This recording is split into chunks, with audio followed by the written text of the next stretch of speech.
Olá, pessoal, bem-vindos a mais uma análise visual detalhada.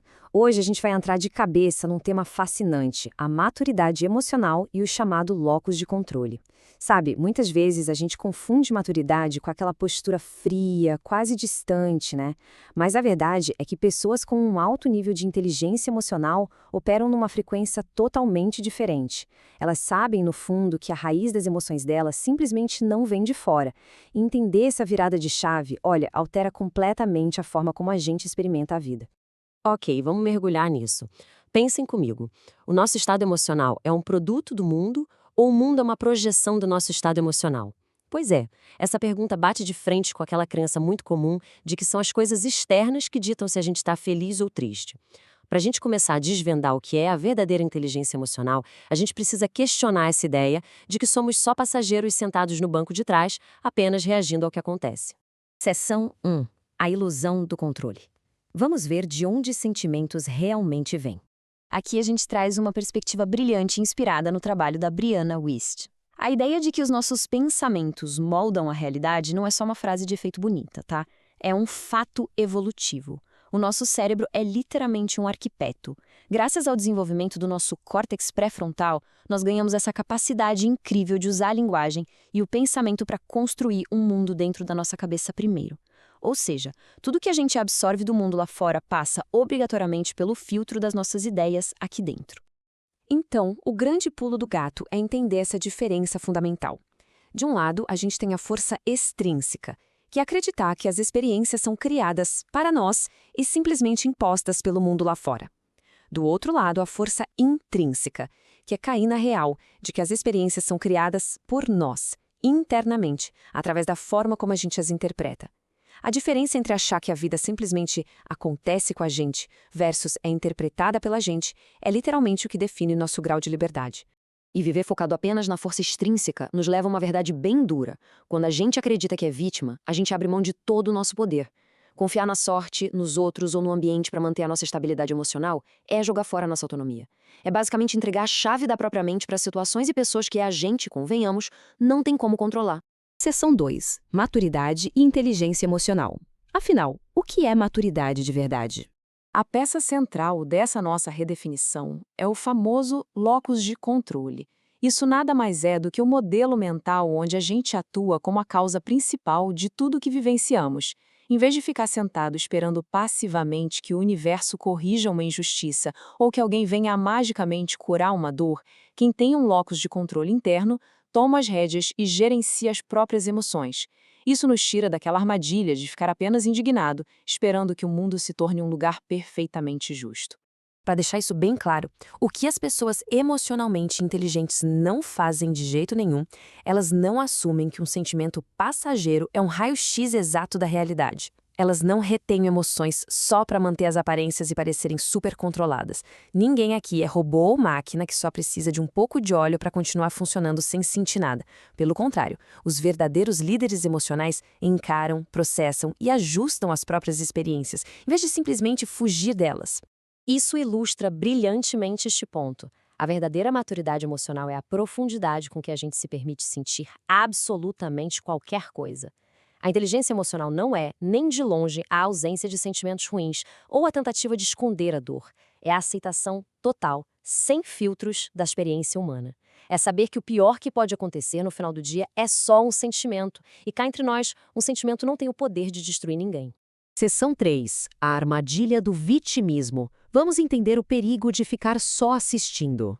Olha só o contraste aqui. A mentalidade de vítima olha para os sentimentos desconfortáveis e vê apenas um sofrimento imposto e injusto, adotando uma postura de pura espera passiva. Totalmente do outro lado do espectro, a mentalidade de crescimento olha para esses mesmos desconfortos e enxerga sinais. É como se fossem aquelas luzinhas vermelhas no painel do carro, sabe? Estão ali para mostrar que tem algo a aprender e chamam a gente para assumir a responsabilidade pela mudança. Ficar passivo tira o nosso poder, assumir a responsabilidade nos liberta. Um detalhe importante é que existe um mito silencioso na nossa sociedade que adora reforçar essa armadilha. Economicamente e até politicamente, a sociedade muitas vezes ganha quando a gente é motivado só por fatores extrínsecos. Isso acaba nos mantendo pequenos. Canaliza toda a nossa energia criativa e produtiva para aquela crença paralisante de que toda dor que a gente sente é culpa de alguém lá fora e que a gente precisa compensar isso consumindo mais ou apenas aceitando as coisas como são. É, sem dúvida, um baita desperdício do potencial humano. Vamos fazer uma pausa rápida para absorver essa ideia. A atitude mais poderosa e libertadora que qualquer um de nós pode tomar é simplesmente escolher acreditar que tudo está aqui para nos ajudar. Quando a gente para de ver o desconforto como um castigo e passa a enxergá-lo como uma ferramenta de crescimento, o sofrimento, aquele sofrimento inútil, simplesmente desaparece. Seção 4. A raiz das nossas emoções. Como funciona a mecânica da nossa mente? Agora, o que é realmente interessante sobre esse conceito é a diferença absurda entre o que a gente realmente sente e o que a gente pensa que sente. Fisicamente falando, um sentimento pode ser só uma tensãozinha no ombro, um batimento cardíaco mais acelerado, mas aí entram as chamadas emoções mentais. É quando nossa mente pega essa sensação simples e joga por cima dela camadas e mais camadas de significado, quase sempre baseadas nos nossos medos, traumas passados e no ego ferido. A verdadeira raiz daquela dor emocional que não passa está no significado que a gente dá para ela, e não na sensação física original. E se a gente levar essa lógica para dentro, a gente esbarra num espelho que não perdoa. Raiva é igual a autorreconhecimento. A maioria das nossas reações emocionais negativas acontece quando a gente identifica uma parte dissociada de nós mesmos. Sabe aquilo que mais te irrita nos outros? Quase sempre é um reflexo de uma parte sua que foi suprimida ou rejeitada lá atrás. O mundo externo, no fim das contas, só funciona como um grande espelho refletindo os nossos conflitos internos.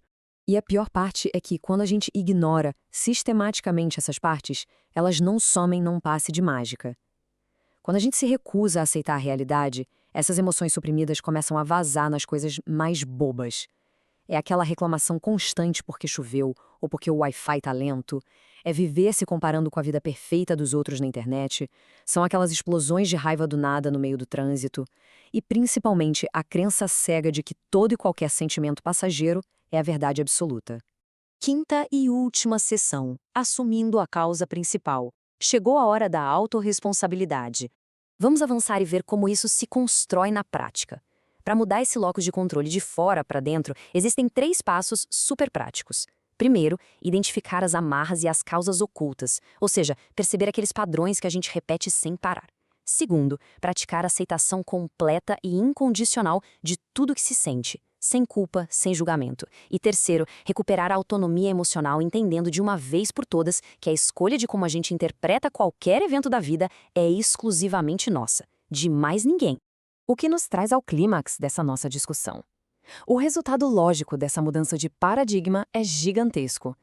Perceber que somos os únicos responsáveis pela nossa vida e felicidade é, no fim das contas, a única maneira de sermos verdadeiramente livres. Assumir o controle dá um frio na barriga? Dá, com certeza, porque a gente perde a desculpa pronta. Mas a recompensa é nada menos que a liberdade absoluta para mudar a nossa própria existência. Resumindo a ópera, a verdadeira autonomia emocional é chamar a responsabilidade para si e desatar os próprios nós. É uma máxima um pouco dura, mas muito clara. Um trauma ou um problema lá do passado pode até não ter sido culpa nossa, mas a parte de agora é com certeza um problema nosso para resolver. Entender que a gente é a causa principal da nossa própria experiência rasga de vez aquele véu paralisante do vitimismo. Para fechar nossa análise de hoje com uma pulga atrás da orelha, se a interpretação do mundo é puramente uma projeção dos nossos sentimentos internos e do locus de controle que a gente escolhe adotar, qual realidade vai ser construída através da sua autorresponsabilidade radical hoje? Fica aqui o convite para a gente refletir a fundo sobre como essas ideias podem transformar o nosso dia a dia.